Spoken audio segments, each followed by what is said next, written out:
member of society 12 years back, before I became a VC. I sold a company called Face.com to Facebook.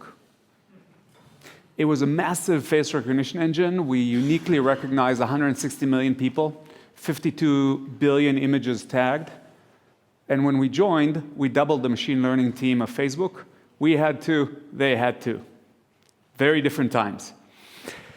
I moved to the dark side. I've done Monday.com, $1 million that turned into 1.1 billion, riskified, but really nothing prepared to what we're seeing now with the AI revolution. Right? We used to see AI in basically every deck for the past 10 years. But I always laughed because I knew that a startup that is a month old, 2 months old, 6, 12, doesn't have the data set. At the time, when you did machine learning, you actually needed the data set. There's no zero shot, one shot, few shots. So when you prompt LLMs today, they already have the knowledge. They already have a lot of the system. At the time, that wasn't the case. But AI has really taken over. Look at the numbers of investment. These are US numbers. I'll refer to EU later. But you can actually see that a third of the deals that got done were AI specific, not AI enabled. AI enabled is basically 100% at this point. It's table stakes if you look at cost reduction. Most of the startups that deal with AI actually use it in order to automate some tasks, not rethink of what kind of business model can they have. But right now, if you compare companies, two same exact companies, one of them highly leveraging AI, specifically, for example, to ask the question, what would you do with 100 competent people in order to service the specific customer? That's the right question to ask. The other company not using it will probably trend to zero in value. So we get a front row seats to the biggest change probably in human history at this point. And AI is all about scarcity, right? Talent. We all need more talent. Data. We all want more data. But really, it's GPUs. So I thought it would be funny as an investor to show this graph if you were to invest in NVIDIA versus Bitcoin, right, in the last 4 years. And NVIDIA actually beats them with a pretty wide margin, again, because of scarcity. Scarcity also is in the area of investment. This is, unfortunately, a company in my anti-portfolio, meaning a company I did not invest in, I should have invested. It's a company that is less than a year old. Sequoia just led around $500 million valuation. And the reason it's interesting is they take the game of Minecraft, just learn through the video, and generate a model. The model is running the game, which is pretty insane if you think about this. So the model learns what the rules of the games are and is able to have the full gameplay just from watching the video. And the reason this is interesting, and we discussed Lacan before and learning through video, right? One of the theses today is that AI cannot be generalized until it's learned like a baby from the ground up. So Minecraft is not a business. The copyright is still applies, right? There's AI, but this is derivative work. So this is, you can't commercialize this kind of a model that runs Minecraft. But what you can, this technology could, in theory, learn through the video and learn, much like the rules of the game, learn the basics of humanity, right? Of, like, what is it that we all share? Is it a path to AGI? Possibly. And the rate of change is actually accelerating. We spoke about the limits of LLM, but let's start with something that was limited before, right? This is Moore's law. So of doubling the transistor count every 12 to 24 months, right? And that has been the governing rule in the area of CPUs. You actually see something, Intel Core i9 right now, 26 billion transistors. The 8086, 1978, is 29,000 transistors, so about 1 million X in 40 years. The model size, and it's not just about LLM, the comparable to what happened in the CPUs, moving from just having the number of transistors to thinking multi-core, doing things that kept that 2x going. In the case of models, we're actually seeing 10x growth in the number of parameters, but the number of parameters is not the end-all, be-all, right? O1, the new model by OpenAI, is actually using test time compute. So instead of trying to increase the number of parameters, it increases the think time, right? Which is really interesting. I'll talk about that briefly later. And that enables, this is the scoring better than a doctor in MedPalm 2, right? And if you look at the progress really tracked the number of parameters at the time. And they're better than doctors. But my claim now is that we actually hit the flywheel moment. And that's, I'm not sure many people will agree, even in the industry. But my claim there is, if you look at O1, doing test time compute, I send, one of the demos is, I take a strawberry, put it in a cup, turn the cup around, pick up the cup. And the question is, where's the strawberry? 4.0 replies, in the cup. O1 actually figures out physics. It has a self-talk, right, which OpenAI hide the chain of thought of how it got to it. They only provide summaries, and my claim is they don't want others to learn from that same chain of thought. But what they can do at that point is take that chain of thought and retrain the model. So fine-tune the model over time. So the next time, you actually need less inference time. Less inference time, less cost. So it creates a cost advantage for OpenAI and embeds the notion of gravity, which it figured out at the inference time, but now it's embedded within the model.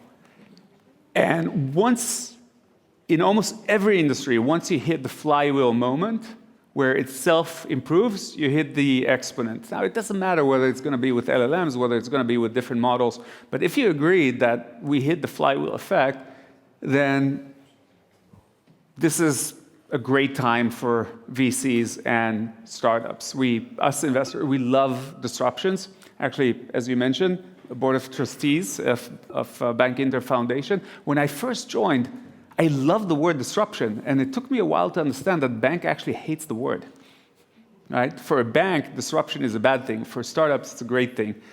And this is how it applies if you look at investment opportunities. And I'll go one by one from the bottom. So semiconductors and energy, OpenAI have Chatham House rules. Again, I've mentioned that they want a gigawatt of energy for them to go into Europe. Otherwise, it's just not interesting. Just to understand how much power is meaningful. 3 Mile Island, huge accident, and yet think about reapplying it. So a lot of the investment opportunities are in compute, and now it's a pretty common wisdom. Everyone is trying to displace NVIDIA. My chips are actually on AMD, right? But there are multiple companies doing HPC and other forms of compute. Here, the opportunity, I think, is energy. The second, that's the big boys, right? AWS, Azure. The likelihood of a startup building a new cloud is fairly low, just too much CapEx. Us VCs, we're not looking to fund that. It's a different form of funding.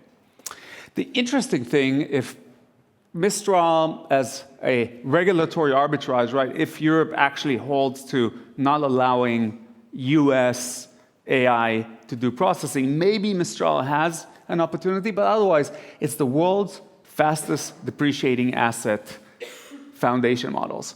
Effectively, it's just arbitrage of GPUs and data at this point. So not a great investment in my mind. The incumbents are advantaged about applications. So they own the customer, and unfortunately for us as VCs, mobile required rewriting applications, client server required rewriting applications, LLMs, 20 commands, 20 APIs, service, like every company that actually owns the customer is advantaged. Not a great place for VCs and startups. But there are new communication modalities, and here I think we're talking about embedded AI. If you think of it, a robot is just a different way to do input-output with the rest of the world. But the same token is, how can I communicate with an LLM? How can I be so much smarter? That's another input-output modality. And there, I think it's one of the most underappreciated areas of investing that are happening today.